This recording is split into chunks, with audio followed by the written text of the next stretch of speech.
Good morning. I'm Xavier, CCSA TV. Let's head to the Pledge of Allegiance.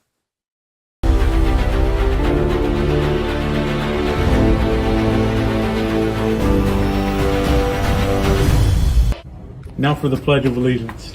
I pledge allegiance to the flag of the United States of America and to the republic for which it stands, one nation, under God, indivisible, with liberty and justice for all.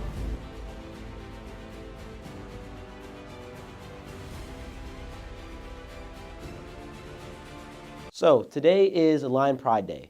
So I hope we're all wearing our blue and gold and repping out for Christ Chapel. So today we actually have a guest speaker speaking, a famous author, Sean Gary, and who will actually be speaking today in chapel, 4th and 5th period. So let's make sure we're excited and we're all being very, very respectful to our guest speaker that's going to tell us very good information. Next up is the musical.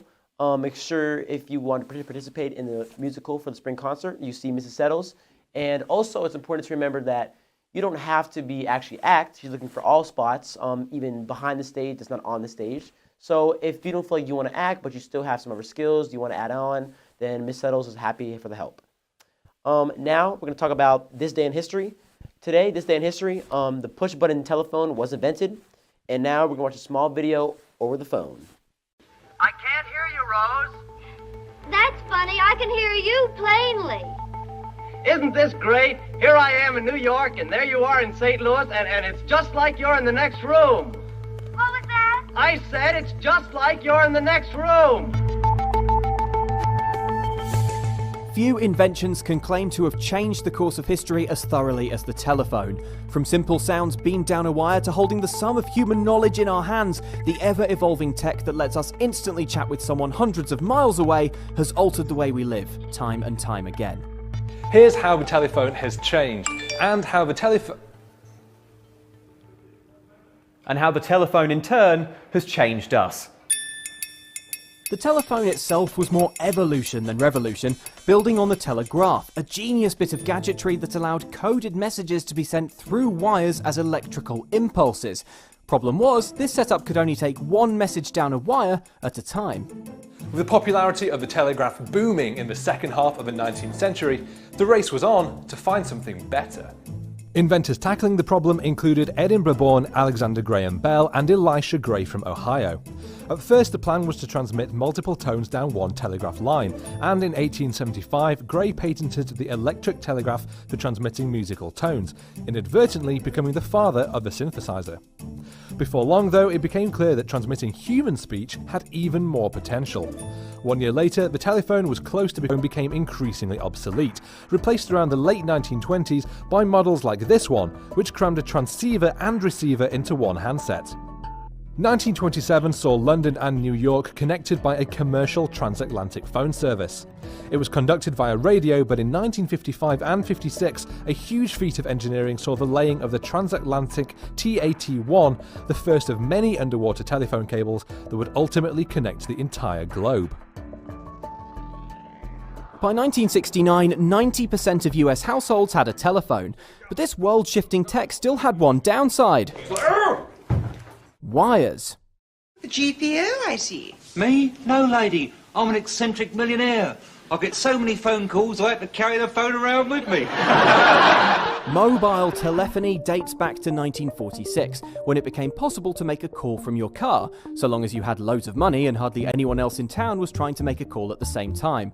1 year later, Bell Labs' Douglas H. Ring sent a memo describing something much fancier, a hexagonal cell network that could make countrywide car phones a reality.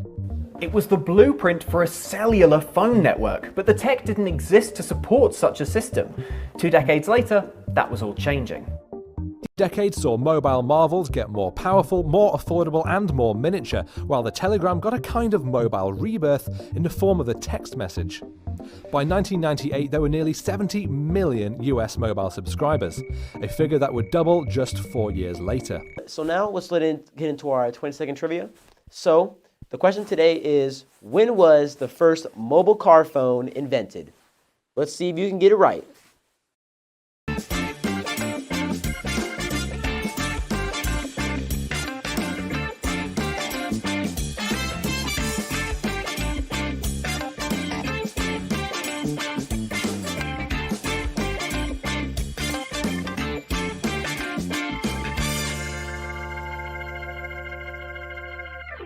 That's right. If you chose 1946, that's the answer.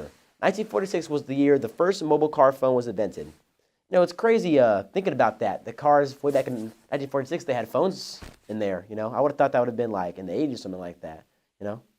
But anyways, let's move on to our sports practices. And so for today, it's only going to be practices only. There will be no games, so look on Teams for more information on that. I'm sure Coach already told you. And we will now be showing an inspirational clip from Sean Gary himself, so you can get a little bit of a taste of what he'll be speaking about later today in 4th and 5th period. Let's hit it up. You say, we need change. We need change. Louder, we need change. We need change. One more time, we need change. We need change. The thing is, it begins with us. That's right. It begins with self. So, I have to first say, I need to change. Right? Kind of quiet. Say, I need change. I need change. I need change. I need change. But the problem with that is there's somebody that needs me. There's somebody waiting for something that I have. I want to be great. I want to be amazing. I want to be awesome. So I had to step outside my comfort zone. When you're in your comfort zone, you're limited to seeing God and seeing your friends and family in that place. The moment that you step outside of your comfort zone, then you see new things. You see new places, new experiences. You get to experience God in new ways. Take a look up and you're like, man, I used to be all the way back there. Little old me.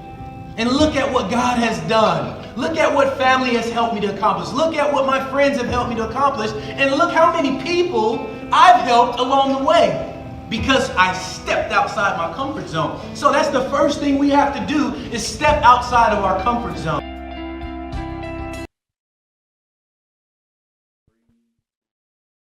All right, I hope you all really learn a lot from Sean Gary. I hope that really put an imprint on you and really left a taste in your mouth for something for more later today. And I want to make sure before I end it off that I mentioned that let's not forget, we do have a pep rally next Tuesday, the Thanksgiving pep rally. And there's going to be a lot of games, a lot of fun, pie eating, football, 5v5 basketball. So let's try to make sure we're all excited and we're all showing up and we can head off before we go into Thanksgiving break. We all have some good old fun. And that's everything. I'm Xavier Ramos. It's Christ Chapel TV. I'll see y'all next week.